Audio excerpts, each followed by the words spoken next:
Baik, Assalamualaikum warahmatullahi wabarakatuh. Hal yang sama yang sudah disampaikan Hipki, terima kasih untuk Bappenas terkait kegiatan ini. Semoga ini menjadi langkah awal jalan buat perkembangan industri kelapa berikutnya. Dari Hipki, saya akan mencoba menyampaikan terkait manfaat dari sabut kelapa. Jadi seperti yang Bapak Ibu ketahui, jika dilihat bahwa sabut kelapa ini bagian yang cukup besar di antara buah kelapa. Jadi sekitar 30-35%, dan sangat disayangkan saat ini pemanfaatan atau pengolahannya masih belum maksimal. Tentunya dengan kegiatan ini diharapkan ke depan industri sabut kelapa memiliki daya saing yang bisa kompetitif di market internasional. Next. Jadi kalau kita hitung, tadi mungkin ini angkanya sedikit berbeda terkait buah kelapa. Gitu. Kemarin kita coba diskusi di tim sebelumnya. Dari produk awal sabut kelapa yang bisa kita produksi ada coco fiber dan coco peat yang mungkin itu sudah menjadi produk yang familiar, yang sekarang diketahui di Indonesia. Itu kita punya potensi sekitar 1,4 juta ton untuk coco fibernya jika serabut kelapa yang ada di Indonesia itu kita manfaatkan. Itu setara dengan 91.500 kontainer. Tapi kondisinya saat ini memang belum bisa dimaksimalkan. Begitu juga dengan coco peat. Sangat luar biasa.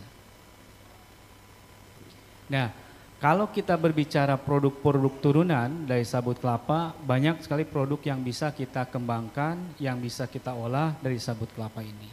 Tapi memang kembali lagi, apakah produk ini bisa kompetitif di market internasional atau tidak?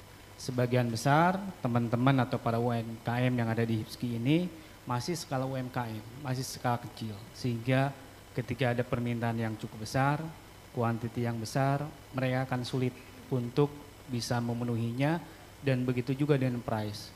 Harganya kita masih cukup ketinggal dibandingkan India dan Sri Lanka.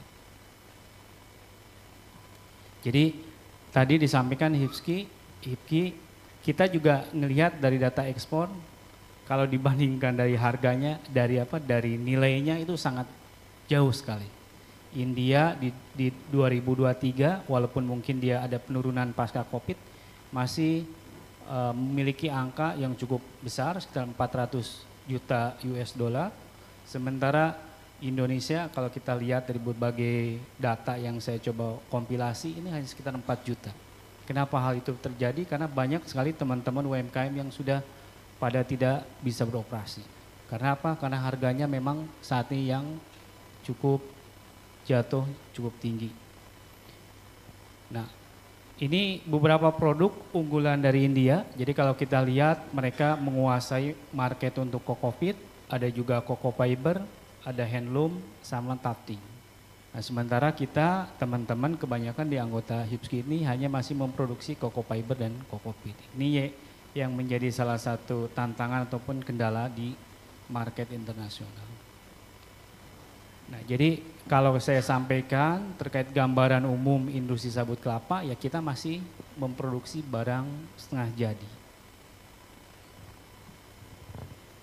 Nah, ini harga coco fiber trennya terus turun, Pak.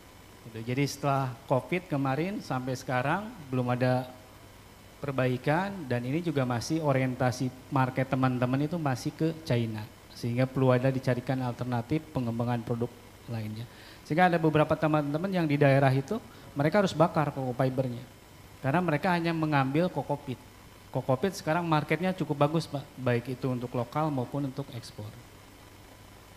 Jadi coco peat itu permintaannya di lokal aja untuk kebutuhan di HTI, hutan tanaman industri itu cukup tinggi. Untuk di sayuran juga, hortikultura juga cukup tinggi, sehingga marketnya sangat terbuka. Nah, jadi kita harus masuk ke pengembangan produk turunan berikutnya, yaitu ada di coir seed sama coirop, yang dimana produk ini nanti bisa berkembang ke produk-produk turunan lainnya. Nah, Ini salah satu opsi Pak, Bapak Ibu.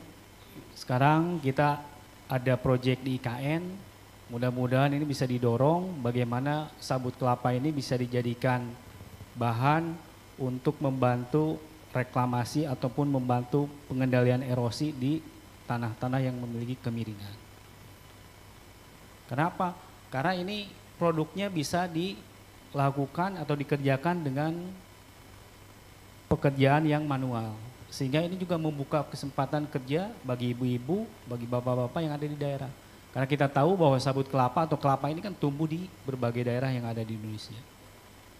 Nah, ini aplikasinya, jadi memang sudah digunakan oleh PUPR, mereka sudah menggunakan terkait geotekstil ini, di IKN juga sekarang banyak, tinggal bagaimana mungkin nanti Bappenas bisa mendorong supaya bisa lebih dioptimalkan sehingga potensi sabut kelapa tadi yang belum dimaksimalkan bisa kita tingkatkan lagi sehingga utilities dari sabut kelapa ini bisa kita tingkatkan. Nah, ini salah satu produk yang lagi happening di luar, namanya Coirset, dan banyak sekali untuk marketing ke Europe dan Amerika sedang digunakan karena mereka senang dengan produk-produk yang natural, tapi memang ini juga masih perlu kita lihat karena kompetitor kita juga India, Vietnam juga sudah masuk sehingga kita juga harus mulai mengembangkan produk-produk lain. Nah, mungkin ini juga salah satu permintaan dari HIPSKI, Bappenas dan kementerian terkait bagaimana kita bisa mendorong sabut kelapa ini masuk ke industri matras dan industri otomotif. Sehingga kalau ini bisa dikembangkan, maka tadi teman-teman para UMKM yang saat ini sudah tidak bisa beroperasi karena tidak punya market, ini bisa diserap di market lokal. Itu mungkin karena waktu juga, terima kasih. Assalamualaikum warahmatullahi wabarakatuh.